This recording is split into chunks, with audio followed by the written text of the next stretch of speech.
नमस्कार मित्रों, स्वागत करता हूं आप सभी का अपने इस चैनल पर। प्यारे दर्शकों, आज हम बात करेंगे जन्म कुंडली में बुध के प्रभाव को लेकर के।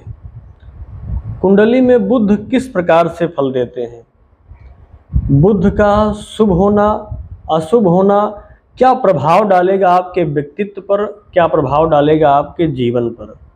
क्योंकि बुध जो कि वाणी का, विद्या का, तर्क शक्ति का और व्यापार का कारक है, ऐसा बुध अगर आपकी कुंडली में पीड़ित हो जाता है तब आपके जीवन में क्या प्रभाव पड़ेगा, और अगर ऐसा बुध मजबूत हो जाता है तब आपके जीवन में क्या प्रभाव पड़ेगा। इसी पर आज हम थोड़ी सी चर्चा करते हैं। दर्शकों, कुंडली में बुध का जो प्रभाव है वो बेहद प्रभाव है, अर्थात बहुत महत्व है। बुध जो कि कुमार है, ये बुध लग्न में, द्वितीय में और पंचम में बहुत बढ़िया फल देते हैं। लग्न में तो कहना ही क्या है, लग्न में अगर बैठ जाएं बुध और इनके ऊपर कहीं से भी देवगुरु बृहस्पति या शुक्र की दृष्टि पड़ जाए या फिर युति में हो जाए तब तो कहना ही क्या है। ऐसा व्यक्ति बेहद तर्क शक्ति वाला, जिसके अंदर तर्क संग्रह बहुत है, तर्क वितर्क करने की क्षमता है, ऐसा व्यक्ति जो व्यक्तित्व लेकर के वो जन्मा है, जो बेहद गणितज्ञ है, गणित में भी उसकी बुद्धि प्रबल है। व्यापारिक गुण तो कहिए ही नहीं, वो समझिए कि एक बेहद सफल व्यापारी है, ऐसा उसके पास दिमाग रहेगा। तो लग्न में बैठे बुध इस प्रकार से विवेक, बुद्धि और तर्क शक्ति प्रदान कर देते हैं। अगर वो शुभ हो जाए तो अंश से वो मजबूत हो जाए, अंश बल से, साथ ही साथ अगर शुभ ग्रह उनके साथ बैठ जाए या शुभ ग्रह दृष्टि संबंध बना ले तब। और वहीं पर अगर द्वितीय भाव में कुंडली में बुध बैठ जाते हैं तब, द्वितीय भाव में अगर बुध बैठ जाएं और जैसा मैंने कहा कि अगर वो शुभ ग्रहों से दृष्ट हो जाएं, शुभ ग्रहों से युक्त हो जाएं, तब फिर ये समझ लीजिए ऐसा व्यक्ति की जो तर्क शक्ति है, जो वाक शक्ति है, बोलने की जो क्षमता है वो बेहद प्रबल हो जाएगी, बहुत अच्छी हो जाएगी, सुमधुर भी होगी और बोलने की क्षमता ज्ञान से युक्त हो जाएगी।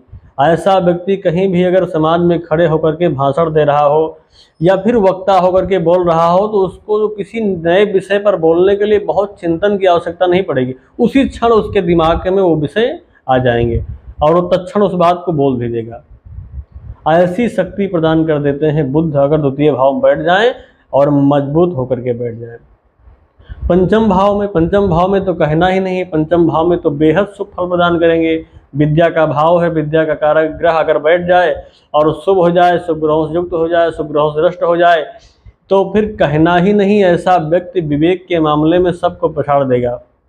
और व्यापारिक गुण तो पूछिए ही, अपने व्यापार के द्वारा, अपने विवेक के द्वारा वो बेहद सफल हो सकता है। ऐसा व्यक्ति एक सफल वकील, एक सफल राजनेता, एक सफल वक्ता भी बन सकता है। और वहीं पर कुंडली में अगर बुध कमजोर पड़ जाए तब, बुध कुंडली में अगर कमजोर पड़ जाते हैं तो जो तर्क शक्ति होती है वो कमजोर पड़ जाएगी। जो वाक शक्ति है, वाक शक्ति का अर्थ ये नहीं है कि वो बोलेगा नहीं, बोलेगा, लेकिन जो ज्ञान से युक्त होकर के बोलने की क्षमता होगी उस क्षमता में कमी आ जाएगी। यानी कुंडली में बुध जितना मजबूत होंगे उतनी ज़्यादा प्रबल बुद्धि और तर्क शक्ति रहेगी, जितना ज़्यादा कमजोर हो, जितने मात्रा में वो रहेंगे उतनी मात्रा में व्यक्ति के पास व्यापारिक गुण, उतनी मात्रा में व्यक्ति के पास तर्क करने की शक्ति, उतनी मात्रा में विवेक अर्थात ज्ञान रहेगा।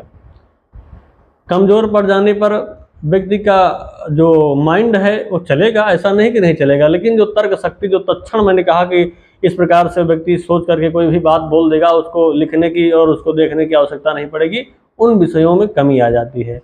फिर ऐसा व्यक्ति एक सफल वक्ता बन पाने में कहीं कहीं बहुत समस्याएं आ जाती हैं। एक अच्छा वक्ता बनने के लिए, एक अच्छा वकील बनने के लिए, एक अच्छा व्यापारी बनने के लिए कुंडली में बुध का मजबूत होना, स्वस्थ होना बेहद आवश्यक है, बहुत ही आवश्यक है। इसलिए बुध का कुंडली में बेहद प्रभाव है, बेहद वर्चस्व है। तो आज के लिए बस इतना ही। पुनः इसके बाद हम आगे के वीडियो में बुध को, जो खराब बुध है अगर किसी कुंडली में कमज़ोर है तो उसको ठीक करने के भी उपाय बताएंगे। तो आज के लिए बस इतना ही। पुनः मिलेंगे एक नए विषय के साथ और नई जानकारी के साथ।